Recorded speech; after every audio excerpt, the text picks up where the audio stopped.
భార్య, ముగ్గురు పిల్లలు సంతోషంగా సాగిపోతున్న సంసారం. కానీ ఓ రోజు ఉన్నట్టుండి భర్త ప్రాణాలు కోల్పోయాడు.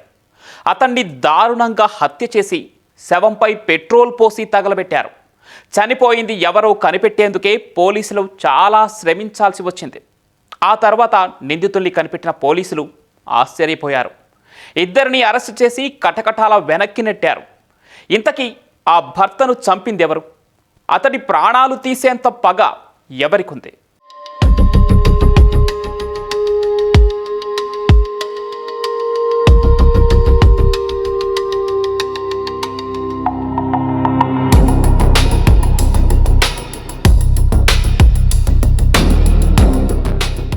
మార్చి 23, 2026 కర్నూలు జిల్లా ఎమికనూరు సమీపంలోని కలుగొట్ల పరిధి కాలిపోయిన ఓ శవం స్థానికుల కంటపడడంతో కలకలం రేగింది. వెంటనే ఎంఆర్ఓ పోలీసులకు సమాచారం అందించారు. మార్చి నెల 23వ తారీఖు 2026 సంవత్సరంలో కలుగొట్ల గ్రామ విఆర్ఓ గారైన సుబ్బలక్ష్మి గారు ఇచ్చిన కంప్లైంట్ మేరకు నాగలాపురం వంక పొరంబోక్ సర్వే నెంబర్ 279 పొలంలో బోయ ఈరన్న గారు సాగు చేస్తున్న మొక్కజొన్న పంటకి తూర్పు దిశలో ఒక మగ వ్యక్తిని చంపి కాల్చినట్టు ఉందని ఆవిడ ఇచ్చిన కంప్లైంట్ మేరకు ఆ మగ వ్యక్తి మనకి ఫస్ట్ ఎవరో కూడా గుర్తు తెలియదు. సో ఆ ఫొటోస్ ని మనం తీసి అన్ని వాట్సాప్ ఛానల్స్ లో, సోషల్ మీడియాలో, ప్రింట్ మీడియాలో, ఎలక్ట్రానిక్ మీడియాలో సర్క్యులేట్ చేయడం వలన కొంతమంది ఆయన్ని గుర్తుపట్టి అతను గోనెగండ్ల మండలంలోని పెదనల్లటూరు గ్రామ నివాసి అయిన పులి నరేంద్ర అలియాస్ ఏసేపుగా గుర్తించి మనకు సమాచారం అందించడం అయినది.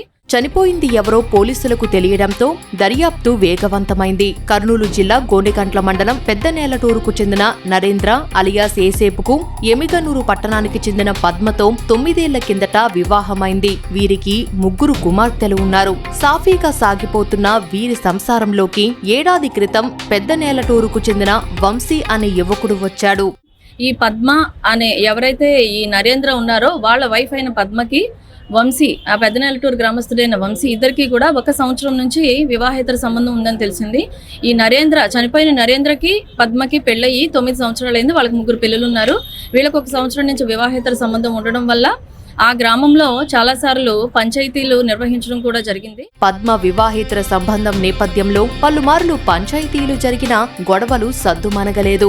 భర్త అత్తతో గొడవపడి తన పిల్లలను తీసుకుని పద్మ పుట్టింటికి వెళ్లింది. ఎమిగనూరులో నివాసముంటూ వంశీతో వివాహేతర సంబంధం కొనసాగించింది. వివాహేతర సంబంధానికి అడ్డుగా ఉన్న నరేంద్రను హత్య చెయ్యాలని ఇద్దరు పథకం వేస్తారు. ప్రియుడు వంశీ ఓ వెబ్ సిరీస్ చూసి మనిషిని చంపి ఆనవాళ్లు లేకుండా చేయడం ఎలాగో తెలుసుకున్నాడు.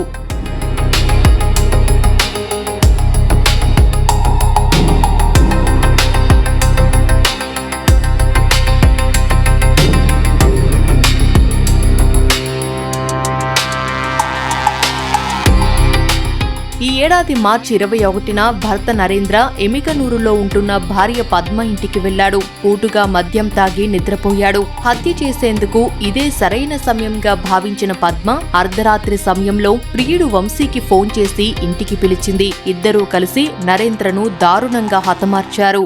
మార్చి 21వ తారీఖు శనివారం రోజు రాత్రి పద్మ తన ప్రియుడైన వంశీకి ఫోన్ చేసి వాళ్ళు ప్లాన్ ప్రకారము ముందే అనుకోవడంతో నరేంద్ర ఎప్పుడైతే ఇంటికి వచ్చి మద్యం సేవించి గాఢ నిద్రలో ఉన్నప్పుడు ఆమె ఫోన్ కాల్ ఆధారంగా వంశీ వాళ్ళ ఇంటికి రావడం జరిగింది. ఇంటికి వచ్చిన తర్వాత ఒక నైఫ్తో నరేంద్ర నిద్రపోతుండగా అతని గొంతు మీద మెడ కుడివైపు భాగంలో కత్తితో పడవడం జరిగింది. ఆ టైంలో అతను అరవడంతో ఈ పద్మ పిల్లలైన 3 కూతుర్లు ఉన్నారు. ఆమె పెద్ద కుమార్తె లేవడంతో ఈ పద్మ ఏం చేసిందంటే పిల్లల్ని తీసుకుని పక్క కుటుంబంలో వాళ్ళని పెట్టి తలుపేసి వచ్చి మళ్ళీ ఇతన్ని నరేంద్రని కదలకుండా కాళ్ళు పట్టుకోవడం జరిగింది. ఈ హత్య జరగడానికి ప్రధాన కారణం పద్మ మరియు వంశీలకు ఉన్న వివాహేతర సంబంధం. హత్య అనంతరం నిందితులిద్దరూ నరేంద్ర శవాన్ని అతడు పడుకున్న చాపలోనే చుట్టి టార్పాలిన్ సంచిలో కుక్కారు. సాక్ష్యాలు లేకుండా చేసేందుకు కత్తి, రక్తం మరకలు అంటిన దుస్తులను మూటలోనే పెట్టారు. శవాన్ని నరేంద్ర ద్విచక్ర వాహనంపైనే ఎమికనూరు సమీపంలోని కలుగొట్ల పరిధిలోని వంక వద్దకు తీసుకెళ్లారు. ద్విచక్ర వాహనంలోని పెట్రోల్ తీసి మృతదేహంపై పోసి నిప్పంటించారు. ఆ తర్వాత అదే వాహనంపై వంశీ కర్నూలుకు పారిపోయాడు.